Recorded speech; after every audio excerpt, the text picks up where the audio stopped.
Friends, आज हम देख रहे हैं जाति एवं वर्ग का सेकंड पार्ट। जाति एवं वर्ग के अंतर्गत मैंने बताया था कि जाति वह है जिसमें मनुष्य जन्म लेता है, जाति प्रदत्त होती है, यानी कि व्यक्ति ने जिस समूह में, जिस वर्ग में, जिस जाति में जन्म ले लिया, जन्म से मृत्यु पर्यंत वह उस जाति का ही सदस्य रहता है।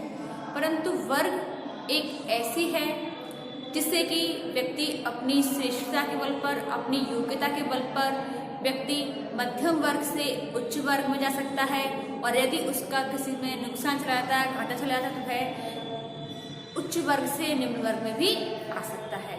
प्लस इसके साथ ही अगर वह जमींदार हैं, पूंजीपति हैं, तो उस वर्ग से किसान वर्ग में भी आ सकता है, मजदूर वर्ग में भी आ सकता है।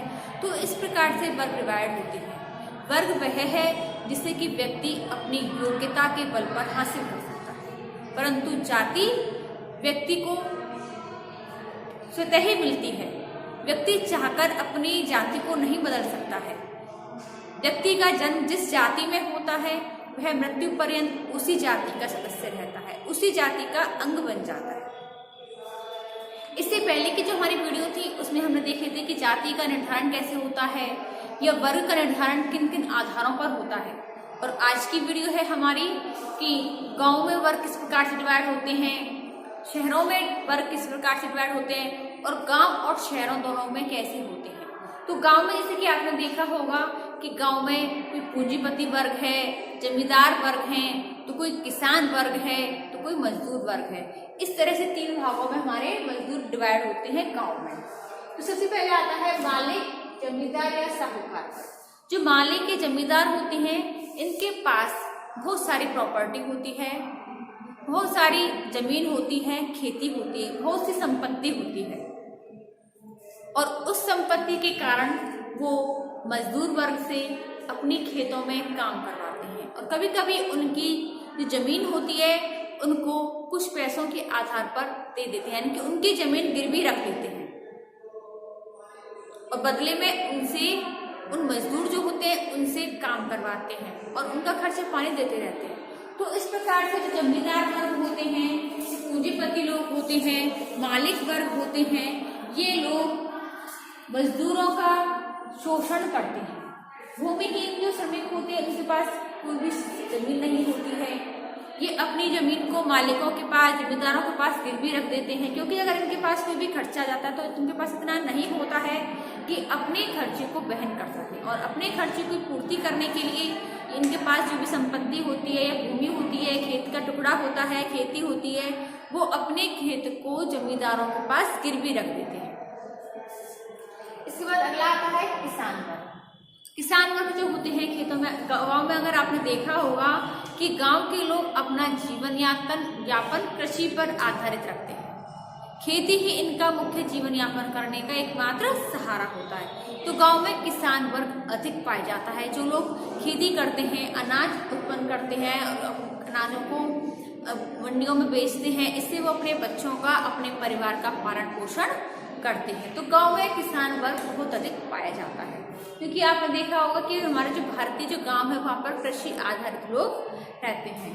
अगला है मजदूर अथवा भूमिहीन श्रमिक वर्ग, यानी कि आपने देखा होगा कि गांव में अधिकतर लोगों की स्थिति उच्च नहीं होती, निम्न होती है। उनकी सामान्य जो आर्थिक स्थिति होती है बहुत ही दयनीय होती है, क्योंकि वो लोग कृषि पर आधारित होते हैं, और कृषि पर आधारित होने के बाद उनके पास इतना नहीं बचता है कि वो अपने बीवी बच्चों को, अपने बच्चों को पालन पोषण करने के बाद, अच्छी शिक्षा दीक्षा देने के बाद कुछ बचा सकें। तो अगर उनके पास किसी शादी ब्याह का खर्चा आ जाता है, या किसी मृत्यु भोज का खर्चा आता है, या कोई भी अन्य खर्च होता है, तो उनके पास उस खर्चे के लिए, पूर्ति के लिए कभी कभी अपनी भूमि भी जमींदारों के पास गिरवी रखनी पड़ सकती है, गिरवी रखनी पड़ जाती है। और जब भूमि को, अपनी जमीन को, अपनी भूमि को श्रमिकों के पास, मजदूरों के, मालिकों के पास या जमींदारों के पास गिरवी रख देते हैं, तो उनके पास कोई भूमि नहीं होती है, कुछ खर्चा के लिए, करने के लिए कोई भी काम नहीं होता है। तो वो जमींदार जो होते हैं उन श्रमिकों से, उन मजदूरों को अपनी जमीन पर काम के लिए रख लेते हैं और बदले में उनके लिए मेहनताना देते हैं। और जब अगर वो अपनी मजदूरी करके कैसे भी अगर अपना चुका लेते हैं, बचा लेते हैं और अपनी भूमि छुड़ा लेते हैं तो वो अपनी भूमि उनकी हो जाती है, नहीं तो वो आजीवन भूमिहीन ही रह जाते हैं। जमींदार उनकी भूमि को हड़प लेते हैं। इसी प्रकार से आपने देखा होगा कि नगरों में भी 3 प्रकार के वर्ग पाए जाते हैं। जैसे कि सबसे पहला होता है उच्च वर्ग, फिर मध्यम वर्ग और निम्न वर्ग। जो उच्च वर्ग के लोग होते हैं, जैसे कि बड़े बड़े औद्योगिक होते हैं, बड़ी बड़ी कंपनियां होती हैं, बड़े बड़े अरबपति जो लोग होते हैं, उनके पास सभी तरह की सुख सुविधाएं होती हैं, सारी आवश्यक भौतिक सुख सुविधाएं होती हैं। जो नई नई प्रौद्योगिकी होते हैं, वैज्ञानिक आविष्कार होते हैं, उनका वो जो महंगे महंगे होते हैं, उनका वो आविष्कार करने के बाद जो पहले जो लॉन्च होता है तो वो लोग उनके पास सारी सुख सुविधाएं होती हैं, तो वो लोग उच्च वर्ग में आते हैं। उनके पास सभी तरह की बिल्डिंगें होती हैं, मकान होते हैं, कारें होती हैं। तो जो लोग इस सारी भौतिक सुख सुविधाओं का सुख उठाते हैं, जैसे कि एसी है, एयर कंडीशनर है, सारी सुख सुविधाएं, नई नई टीवियां हैं, तो इन सब सुविधाओं का वो लाभ उठाते हैं, तो वो लोग आते हैं उच्च वर्ग के अंदर। और जो मध्यम वर्ग में आते हैं, जैसे कि इंजीनियर हैं, डॉक्टर हैं, शिक्षक हैं, जो ये लोग होते हैं, इनके पास भी सारी सुख सुविधाएं हो सकती हैं। ये जो लोग होते हैं अपने खर्चे के बाद अपने जो आवश्यकताओं की पूर्ति होती है वो आसानी से कर लेते हैं। तो ये लोग, इनके पास रहने के लिए मकान होता है, गाड़ियां होती हैं, तो ये लोग मध्यम वर्ग में आते हैं। जो निम्न वर्ग के लोग होते हैं, इनकी स्थिति बहुत ही खराब होती है। इन लोगों के पास अपनी आवश्यक चीजों के लिए पूर्ति के साधन नहीं होते हैं, भौतिक सुख सुविधाएं नहीं होती हैं। तो इस प्रकार से जो लोग होते हैं, इनकी स्थिति बहुत ही खराब होती है। यहाँ तक कि इनकी स्थिति कभी इतनी भी बदतर हो जाती है कि एक समय खाने के बाद दूसरे समय भोजन भी नहीं होता है। कई बार तो इनके पास कुछ भी नहीं होता है, एक टाइम खाने के बाद भी नहीं होता है। इनके पास घर भी नहीं होता है। कई बार तो ये रेल की पटरी जो होती है उनके दोनों किनारे सोने के लिए मजबूर होते हैं। सड़कों पर बेबस की तरह मजबूर होते हैं सोने के लिए। ये कचरा बीन कर अपने बच्चों का जीवन यापन करते हैं। कहीं मतलब कि बहुत मेहनत, शारीरिक रूप से बहुत अधिक मेहनत करते हैं ये लोग, निम्न वर्ग के लोग, और मानसिक भी प्रयत्न करते हैं, मानसिक रूप से भी बहुत ही अधिक कार्य करते हैं, तब जाकर ये अपना और अपने बच्चों का पालन पोषण कर पाते हैं। जो निम्न वर्ग के जो लोग होते हैं, इनकी स्थिति बहुत ही अधिक खराब होती है। अब आता है ग्रामीण व नगरीय क्षेत्र के वर्ग, यानी कि जो ऐसे वर्ग हैं जो कॉमन हैं, जो ग्रामीण क्षेत्र में पाए जा सकते हैं और नगरीय क्षेत्र में भी पाए जा सकते हैं। तो ऐसे जो वर्ग होते हैं, यह भी बहुत प्रकार के हो सकते हैं। इसके बाद आता है हमारा बुद्धिजीवी वर्ग। बुद्धिजीवी वर्ग के अंतर्गत, जैसे कि आपको पता है कि हमारे भारत में बहुत ही ऐसे समाज सुधारक हुए हैं जिन्होंने स्वतंत्रता की प्राप्ति के बाद समाज में समाज सुधार के कार्य किए हैं। जैसे कि पत्रकार हैं, उन्होंने भी बहुत परिवर्तन लाया है। जैसे कि राजा राम मोहन राय थे, इन्होंने भी पर्दा प्रथा जैसी समस्या को समाप्त किया। तो जो बुद्धिजीवी लोग रहे हैं, समाज सुधारक के कार्य किए हैं इन्होंने। जो बुद्धिजीवी जो लोग होते हैं, ये बड़े बड़े आविष्कार करते हैं, वैज्ञानिकों में प्रौद्योगिकी लाते हैं, इन्हीं चीजों का आविष्कार करते हैं। तो ये जो लोग होते हैं, ये बुद्धिजीवी वर्ग के अंतर्गत आते हैं। जो बुद्धिजीवी जो लोग होते हैं, ये जन्म से ही एक अलग से ही कुछ ऐसी गुणवत्ता के साथ पैदा होते हैं जिनके अंदर कुछ एक अलग ही झलक दिखी जा सकती है, जिसके अंतर्गत उनमें समाज के लिए, देश के लिए, देश के हित के लिए कार्य करने की अलग ही जिज्ञासा होती है, जिसके कि वो समाज में और देश के हित के लिए कार्य करते हैं। अगला आता है शासक वर्ग। शासक वर्ग के अंतर्गत जो कि राजनीति के संबंधित होते हैं, जो जिनके पास सत्ता होती है, जो राजनीतिक कार्य करते हैं, वो आते हैं शासक वर्ग के अंतर्गत। इन लोगों के पास राजनीतिक सत्ता होती है। राजनीतिक सत्ता के बल पर जो सरकारी और गैर सरकारी जो कार्य होते हैं, वो इस शासक वर्ग के अंतर्गत ही किए जा सकते हैं। जैसे कि राजनीति जो शासक वर्ग होते हैं, जैसे पानी की सुविधा करवाना है, बिजली की सुविधा करवाना है, सड़कों का निर्माण करवाना है, तो ये सब शासक वर्ग होते हैं। ये हमारे जो आम मनुष्य होती हैं, आम जनता होती है, इनके हितों के बारे में सोचते हैं और इनके हितों के लिए कार्य करने के लिए अग्रसर रहते हैं।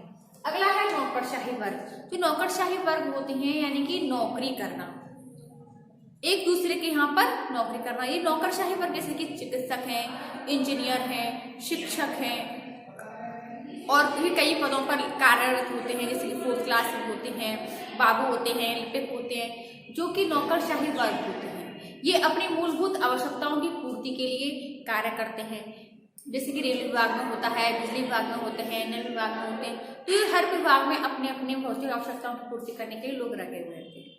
जो नौकरशाही वर्ग होते हैं, इनकी एक समाज में अलग से ही छवि होती है। अगला है पूंजीपति वर्ग। पूंजीपति वर्ग यानी कि इनके पास पूंजी बहुत अधिक होती है, इनके पास संपत्ति अधिक होती है, इनके पास सारी भौतिक सुख सुविधाएं प्रदान होती हैं। ये अपने लिए और लोगों के लिए हर प्रकार की सुख सुविधाओं को, भौतिक सुख सुविधाओं को उपयोग में लाते हैं और इनके अंतर्गत जो भी कार्य होते हैं वो सभी पूंजीपति वर्ग के लोग करते हैं। अगला आता है श्रमिक वर्ग।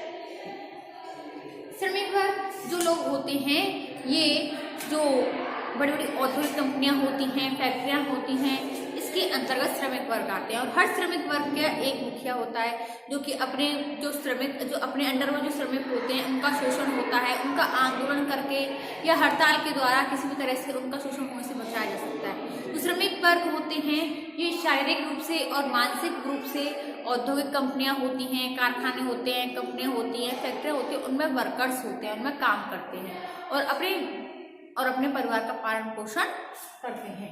इसके बाद आता है कृषक वर्ग। कृषक वर्ग जो होते हैं, जैसे कि आपको पता है कि हमारे भारत के जो अधिकतर लोग होते हैं ये कृषि पर आधारित हैं। इनका जीवन यापन कृषि पर ही चलता है। कृषि के द्वारा ही ये लोग अपने और अपने परिवार का पालन पोषण करते हैं। तो जो हमारे जो भारतीय समाज है ये कृषक वर्ग ही माना जा सकता है। कृषक वर्ग जो होता है ये अपने खेतों में जमीन पर पैदा करते हैं, बीज बोते हैं, इनसे अन्न उगता है और वो अपने अनाजों को मंडियों तक पहुंचाने का भी काम करते हैं, मंडियों में बेचते हैं, जिससे कि उन्हें लाभ होता है, पैसा प्राप्त होता है और उस पैसे से वो अपने भौतिक सुख सुविधाओं को भी खर्च कर सकते हैं, अपनी आवश्यकताओं की चीजें खरीदते हैं और अपने बच्चों का पालन पोषण करते हैं। अगला आता है व्यापारिक वर्ग। व्यापारिक वर्ग जो होते हैं वे व्यापार का कार्य करते हैं, जैसे कि हर चीज का आदान प्रदान करते हैं, एक शहर से दूसरे शहर पहुंचते आते हैं, या कभी कभी तो ऐसे भी व्यापारी होते हैं जो एक देश से दूसरे देश में भी आयात निर्यात का कार्य करते हैं। जो व्यापारी वर्ग के जो लोग होते हैं ये बड़ी बड़ी कंपनियां होती हैं, फैक्ट्रियां होती हैं, इन पर आधारित होते हैं। कभी कभी जो व्यापारी वर्ग होते हैं ये समुद्र के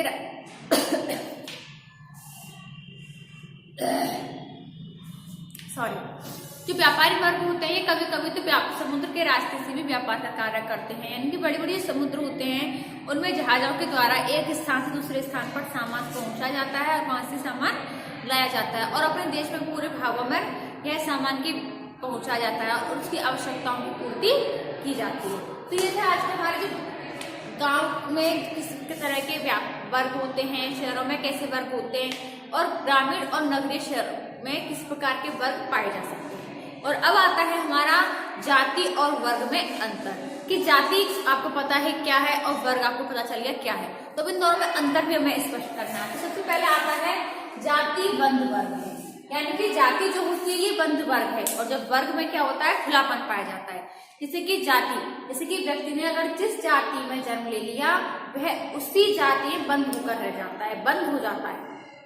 और वर्ग खुलापन है, यानी कि वर्ग में अगर हमने मान के चलो निम्न वर्ग में हमने जन्म लिया है, हमारे माता पिता कैसे निम्न वर्ग के लोग हैं, परंतु अगर उनके पास कोई ऐसा काम धंधा लग जाता है, कोई लॉटरी खुल जाती है, कोई मुनाफा होता है, तो निम्न वर्ग से मध्यम वर्ग में भी जा सकते हैं। या फिर हमने किसी उच्च घराने में जन्म लिया है, उच्च वर्ग में जन्म लिया है, लेकिन अगर हमारा कहीं बहुत अधिक घाटा हो गया तो उच्च वर्ग से मध्यम वर्ग या निम्न वर्ग में भी आ सकते हैं। तो इस प्रकार से जाति और बंध वर्ग में अंतर है कि जाति बंध वर्ग है। हमने मान के चलो ब्राह्मण के घर में जन्म लिया तो हम शूद्र नहीं बन सकते, ब्राह्मण ही रहेंगे। तो इस प्रकार से जो जाति जो होती है ये बंध वर्ग है और वर्ग में खुलापन पाया जाता है। व्यक्ति अपनी इच्छा अनुसार, अपनी योग्यता के अनुसार व्यक्ति अपने वर्ग को बदल सकता है। अगला आता है जाति का आधार जन्म, यानी कि जाति का आधार क्या है जन्म, कि व्यक्ति ने जिस जाति में जन्म लिया है व्यक्ति उसी जाति का ही बन के रहता है, उसी जाति की सदस्यता प्राप्त करता है, क्योंकि वर्ग कैसे होता है, उसका आधार जो जन्म नहीं होता है, यानी कि वर्ग में व्यक्ति अपनी योग्यता के अनुसार वर्ग आधारित कर सकता है। अगला आता है जाति प्रदत्त है और वर्ग अर्जित है, यानी कि जाति हमको प्रदत्त यानी कि स्वतः ही मिल जाती है। व्यक्ति का जन्म होते ही व्यक्ति को जाति मिल जाती है कि भाई इसने जिस जाति में जन्म लिया है तो व्यक्ति को जाति उसी अनुसार मिल जाती है। और वर्ग प्रदत्त नहीं है, अर्जित है। व्यक्ति अपनी योग्यता के अनुसार, अपनी क्षमता के अनुसार वर्ग को हासिल कर लेता है। अगला आता है जाति के पेशे निश्चित होते हैं, जैसे कि ब्राह्मण का पेशा होता है धार्मिक कर्मकांड करना, धार्मिक कार्य करना है। क्षत्रिय का पेशा होता है कि रक्षा करना है, राज करना है। वैश्य का कार्य होता है भौतिक आवश्यकताओं की पूर्ति करना है। शूद्र का कार्य होता है कि अछूत के कार्य करता है। तो इस प्रकार से जाति के जो कार्य होते हैं, जो पेशे होते हैं वो निश्चित होते हैं, परंतु वर्ग के कोई पेशा कोई भी निश्चित नहीं होता। तो व्यक्ति अपनी योग्यता के अनुसार, अपनी क्षमता के अनुसार, अपनी कुशलता के अनुसार व्यक्ति की जिस कार्य में दिलचस्पी है व्यक्ति उस अनुसार ही कार्य कर सकता है। अगला आता है जाति खानपान, यानी कि जाति में खानपान में प्रतिबंध पाए जाते हैं कि उच्च वर्ग का जो व्यक्ति है वो निम्न वर्ग के यहाँ पर खाना नहीं खा सकता है, पानी नहीं पी सकता है, हुक्का नहीं पी सकता है। तो इस प्रकार से और जो निम्न जाति का जो व्यक्ति होते हैं वो उच्च वर्ग के यहाँ पर भोजन कर सकते हैं, पक्का खाना खा सकते हैं, कच्चा खाना खा सकते हैं, यानी कि उनमें किसी प्रकार का जाति प्रतिबंध नहीं होता है। परंतु और इस प्रकार से जो वर्ग होता है उसमें जाति प्रतिबंध नहीं होता है। व्यक्ति उच्च वर्ग का जो व्यक्ति होता है निम्न वर्ग के यहाँ पर खाना खा सकता है, निम्न वर्ग का व्यक्ति उच्च वर्ग के यहाँ पर खाना खा सकता है, उनमें जाति प्रतिबंध कुछ भी नहीं होता है। अगला आता है जाति अंतर्विभाजन, यानी कि एक जाति का जो व्यक्ति होता है वह अपनी ही जाति के अंतर्गत विवाह करना पसंद करता है, यानी कि ब्राह्मण जाति का जो लड़का है वह ब्राह्मण लड़की से ही शादी करना चाहेगा। बनिया का है, अग्रवालों का है तो वह अग्रवाल का लड़का होता है, अग्रवाल की लड़कियों से विवाह करना चाहेगा। परंतु वर्ग में ऐसी कोई सुविधा नहीं होती है। जैसे मध्यम वर्ग का जो व्यक्ति है तो वह निम्न वर्ग की लड़की से भी शादी कर सकता है, या निम्न वर्ग का जो लड़का होता है उच्च वर्ग की लड़की से भी विवाह कर सकता है। तो इस प्रकार से उनमें किसी प्रकार की जाति प्रतिबंध नहीं पाए जाते हैं। जाति जो होती है वह अंतर्विवाही होती है, परंतु वर्ग में अंतर्विवाही जैसी कोई सुविधा नहीं होती है। अगला है जाति स्थिर है, यानी कि जिस व्यक्ति ने जिस जाति में जन्म ले लिया है तो वह उसी जाति का पे रह जाता है, यानी कि जातियों में बदलाव नहीं आता है, वह उसी वर्ग उसी जाति का ही सदस्य रहता है। परंतु वर्ग स्थिर नहीं है, यानी कि व्यक्ति निम्न वर्ग में लेता है जन्म, निम्न वर्ग का होता है तो वर्ग में परिवर्तन होता रहता है, यानी कि निम्न वर्ग से व्यक्ति मध्यम वर्ग में भी जा सकता है, यानी कि वर्ग परिवर्तनशील है और जाति कैसी है, स्थिर है। अगला है जातीय संस्करण निश्चित है, यानी कि जो जातियों में जो होता है संस्करण होता है, उतार चढ़ाव होता है, ऊंच नीच की भावना होती है, परंतु वर्ग में ऊंच नीच की भावनाएं नहीं होती है। जैसे कि जाति जो होती है, ब्राह्मण जो लोग होते हैं अपने आप को श्रेष्ठ समझते हैं और शूद्र व्यक्तियों को निम्न समझा जाता है, परंतु वर्ग की सुविधा होती है, वर्ग जो होते हैं उनमें संस्करण नहीं पाया जाता है, वर्ग में ऊंच नीच की कोई भी भावना नहीं होती है। तो स्टूडेंट्स आज की हमारी जो वीडियो है जाति वर्ग की पार्ट 2 है। इससे पहले हमने एक जाति वर्ग की पहली वीडियो देख चुके हैं, आज हमने सेकंड वीडियो देखी है। आज हमारा चैप्टर फिनिश हुआ और इस वीडियो में हमने देखा है कि गांव में वर्ग की संरचना कैसे होती है, नगर में वर्ग की संरचना कैसे होती है, गांव और नगर के क्षेत्र में वर्ग की संरचना कैसे होती है। इसके बाद हमने जाति और वर्ग में अंतर स्पष्ट किया है। तो स्टूडेंट्स आज बस इतना ही, इससे आगे हम जो अगला चैप्टर है वो हम नेक्स्ट वीडियो में स्टार्ट करेंगे। इसके लिए धन्यवाद।